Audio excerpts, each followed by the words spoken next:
కొండ నాలుకకు మందేస్తే ఉన్న నాలుక పోయినట్టుగా ధరణి వచ్చిన తర్వాత గతంలో ఏ పేద ప్రజానికమైతే ప్రభుత్వం ద్వారా అసైన్ కాబడ్డ భూములు కావచ్చు, మాన్యాల రూపంలో వచ్చిన భూములు కావచ్చు, దేవాలయ భూములలో సాగు చేసుకునే రైతులు కావచ్చు, ఇనాం భూములు కావచ్చు, దొరల దయాదక్షిణల మీద పొందిన భూములు కావచ్చు, పోరాటాల ద్వారా సాగు చేసుకుంటున్న భూములు కావచ్చు, నదుల పక్కపొంటి ప్రభుత్వ స్థలాలని సాగు చేసుకునేటువంటి భూములు కావచ్చు, ఆనాడు భూములకు ఎవరు పట్టించుకోకపోతే ప్రభుత్వ భూములల్లో ఇంత బోరేసుకొని బాయి తవ్వుకొని వ్యవసాయం చేసుకునేటువంటి భూములు కావచ్చు. ఇవన్నీ కూడా ఎస్టీలుగా బీసీలలో ఉండేటువంటి పేదవాళ్ళుగా ఓసీలలో ఉండేటువంటి పేదవాళ్లకు సంబంధించిన భూములు తప్ప ఈ భూములు ఎక్కడ కూడా పెద్ద పెద్ద భూస్వాములకు సంబంధించిన భూములు కావు. ధరణి వచ్చే ముందు 13 కాలాలలో ఉండేది. సర్వే నంబర్ ఏంటి, భూ విస్తీర్ణం ఏంటి, ఇది కుషికినా తరినా, ఇది బావిల ద్వారా సాగేటువంటి భూమా, చెర్ల ద్వారా సాగేటువంటి భూమా, భూ యజమాని ఎవరు, ఇప్పుడు భూమి సాగు చేసుకున్నటువంటి వారెవరు, ఇది లీజా, 13 రకాల కాలాలు ఉండే. దీంట్లో అతి ముఖ్యమైనది ఏంటంటే కబ్జా కాలం, కాస్తు కాలం. ఈ కబ్జా కాలం, కాస్తు కాలం రద్దు అయిపోయిన తర్వాత ఈ పేదలు దున్నుకునే భూములు ఏవైతున్నాయో అసైన్ చేయబడ్డ భూములు 50 ఏళ్ల క్రితం తీస్తే అవి ప్రభుత్వపరమైన భూములు అని ఉంటాయి. కొన్ని భూములేమో సీలింగ్ యాక్ట్ భూములు అని ఉంటాయి. ఆ సీలింగ్ యాక్ట్ భూములు ఏవైతున్నాయో అవి గతంలో యజమానులు ఎవరైతే ఉన్నారో వాళ్ళ పేరునే ఉండేటువంటి ఆస్కారం ఉంటుంది. భూస్వాముల దగ్గర డబ్బులు ఇచ్చి వట్టి చిట్టీల మీద ఎవరైతే భూములు కొనుక్కున్నారో అలాంటి భూములు కూడా యజమాన్యాల పేరు అంటే 50 ఏళ్ల క్రితం, 60 ఏళ్ల క్రితం, 70 ఏళ్ల క్రితం ఇవాళ ఎవరైతే యజమాని ఉండేనో వాళ్ళ పేరిట భూములు పోయినాయి తప్ప నిజంగా ఎవరైతే కొనుక్కున్న వాళ్ళు ఉన్నారో, అసైన్మెంట్ పొందిన వాళ్ళు ఉన్నారో, సాగు చేసుకుంటున్న వాళ్ళు ఉన్నారో వాళ్ళ పేరిట భూములు అన్ని కూడా గల్లంత అయిపోయినాయి. గగ్గోలు పెట్టిండ్రు తెలంగాణ వ్యాప్తంగా లక్షలాది మంది రైతులు. అయ్యా మా భూముల సంగతి ఏందని చెప్పి బాధ అనిపించే అంశం ఏంటంటే ఇవి ఏ ఎంఆర్ఓ గారో ఆర్డీఓ గారో కరెక్ట్ చేసేటువంటి మెకానిజం కూడా లేకుండా పోయింది. నీకేమైనా ఉంటే కోర్టుకు పోమని చెప్పిండ్రు. కోర్టుకు పోయేటువంటి సత్తా లేక, కోట్ల మెట్లు ఎక్కలేక, డబ్బులు ఖర్చు పెట్టలేక అనేక మంది రైతులు అక్రమంగా ఎవరైతే భూ యజమానులు వచ్చిండ్రో వాళ్ళ పేర్లు వచ్చినాయో వాళ్ళ దగ్గరికి పోయి లక్షల రూపాయలు చెల్లించుకొని కాళ్ళ వేళ పడి మళ్ళీ ఆ భూములని రిజిస్టర్ చేసుకునే సందర్భాలు కూడా కోకొల్లలో ఉన్నాయి. ఆనాడు కాంగ్రెస్ పార్టీ ధరణి అదొక విషవలయం, దీన్ని తీసి బంగాళాఖాతంలో వేస్తామని చెప్పిండు. మేము రాగానే రద్దు చేస్తామని చెప్పిండు. దాన్ని రద్దవుడు దేవుడెరికి కానీ భూభారత ఏదైతే తెచ్చిపెట్టిండో మరింత అఘాతంలో ముంచింది పేద రైతాంగాన్ని.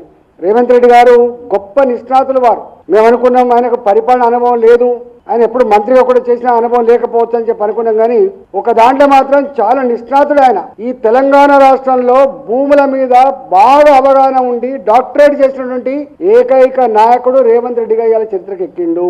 ఆయన మాటల్లో అంటాడు, భూముల గురించి మీకేమెరకనే, భూముల మీద నాకెరక, నేను నా ఆఫీసులో ఉంటే నా దగ్గర 100 మంది పనిచేస్తూ ఉంటారు, నేను ఎన్ని ఆర్టీఐ యాక్ట్లు వేసినా ఎంతమందికి నేను వచ్చేసినా అని చెప్పి వారే స్వయంగా చెప్తారు. కాబట్టి కేసీఆర్ కాలంలో కొన్ని భూములు ప్రభుత్వమే లేఅవుట్లు చేసింది.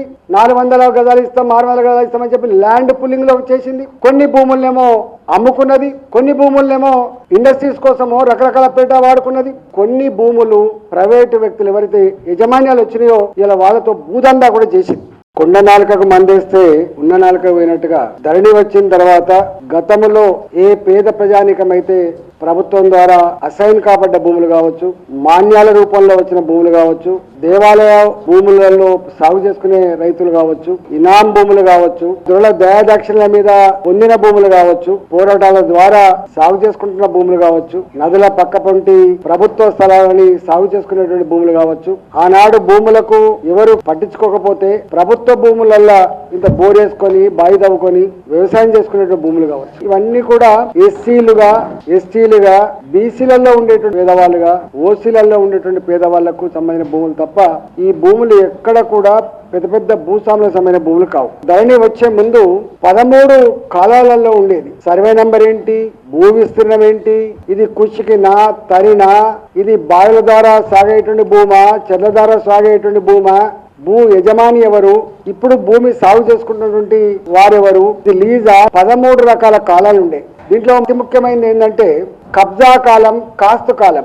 ఈ కబ్జా కాలం, కాస్తు కాలం రద్దు అయిపోయిన తర్వాత ఈ పేదలు దున్నుకునే భూములు ఏవైతున్నాయో అసైన్ చేయబడ్డ భూములు 50 ఏళ్ల క్రితం తీస్తే అవి ప్రభుత్వపరమైన భూములు అని ఉంటాయి. కొన్ని భూములేమో సీలింగ్ యాక్ట్ భూములు అని ఉంటాయి. ఆ సీలింగ్ యాక్ట్ భూములు ఏవైతే ఉన్నాయో అవి గతంలో యజమానులు ఎవరైతే ఉన్నారో వాళ్ళ పేరునే ఉండేటువంటి ఆస్కారం ఉంటుంది. భూస్వాముల దగ్గర డబ్బులు ఇచ్చి వట్టి చిట్టీల మీద ఎవరైతే భూములు కొనుక్కున్నారో అలాంటి భూములు కూడా యజమాన్యాల పేరుడైనవి. అంటే 50 ఏళ్ల క్రితం, 60 ఏళ్ల క్రితం, 70 ఏళ్ల క్రితం ఇవాళ ఎవరైతే యజమాని ఉండేనో వాళ్ళ పేరిట భూములు పోయినాయి తప్ప నిజంగా ఎవరైతే కొనుక్కున్న వాళ్ళు ఉన్నారో, అసైన్మెంట్ పొందిన వాళ్ళు ఉన్నారో, సాగు చేసుకుంటున్న వాళ్ళు ఉన్నారో వాళ్ళ పేరిట భూములు అన్ని కూడా గల్లంత అయిపోయినాయి. గగ్గోలు పెట్టింది తెలంగాణ వ్యాప్తంగా లక్షలాది మంది రైతులు. అయ్యా మా భూముల సంగతి ఏందని చెప్పి బాగా అనిపించే అంశం ఏంటంటే ఇవి ఏ ఎంఆర్ఓ గారో ఆర్డీఓ గారో కరెక్ట్ చేసేటువంటి మెకానిజం కూడా లేకుండా పోయింది. నీకేమైనా ఉంటే కోర్టుకు పొమ్మని చెప్పిండ్రు. కోర్టుకు పోయేటువంటి సత్తా లేక, కోట్ల మెట్లు ఎక్కలేక, డబ్బులు ఖర్చు పెట్టలేక అనేక మంది రైతులు అక్రమంగా ఎవరైతే భూ యజమానులు వచ్చిందో వాళ్ళ పేర్లు వచ్చినాయో వాళ్ళ దగ్గరికి పోయి లక్షల రూపాయలు చెల్లించుకొని కాళ్ళ వేళ్ళ పడి మళ్ళీ ఆ భూములని రిజిస్టర్ చేసుకునే సందర్భాలు కూడా కోకొల్లలో ఉన్నాయి. ఆనాడు కాంగ్రెస్ పార్టీ ధరణి అదొక విషవలయం, దీన్ని తీసి బంగాళాఖాతంలో వేస్తామని చెప్పిండ్రు. మేము రాగానే రద్దు చేస్తామని చెప్పిండ్రు. దాన్ని రద్దవుడు దేవుడెరికి కానీ భూభారతి ఏదైతే తెచ్చిపెట్టిందో మరింత అఘాతంలో ముంచింది పేద రైతాంగాన్ని.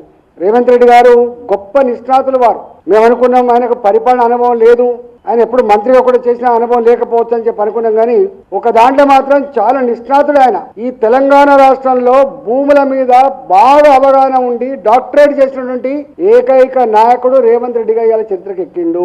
ఆయన మాటల్లో అంటాడు, భూముల గురించి మీకేమెరకనే, భూముల గురించి నాకెరక, నేను నా ఆఫీసులో ఉంటే నా దగ్గర 100 మంది పనిచేస్తూ ఉంటారు, నేను ఎన్ని ఆర్టీ యాక్ట్లు వేసినా ఎంతమందికి నేను వచ్చేసినా అని చెప్పి వారే స్వయంగా చెప్తారు. కాబట్టి కేసీఆర్ కాలంలో కొన్ని భూములు ప్రభుత్వమే లేఅవుట్లు చేసింది, 400 గజాలు ఇస్తాం, 600 గజాలు ఇస్తామని చెప్పి ల్యాండ్ పుల్లింగ్ లో చేసింది. కొన్ని భూములనేమో అమ్ముకున్నది, కొన్ని భూములనేమో ఇండస్ట్రీస్ కోసమో రకరకాల పేట వాడుకున్నది. కొన్ని భూములు ప్రైవేటు వ్యక్తులు ఎవరైతే యజమాన్యాలు వచ్చినాయో ఇలా వాళ్ళతో భూదందా కూడా చేసింది.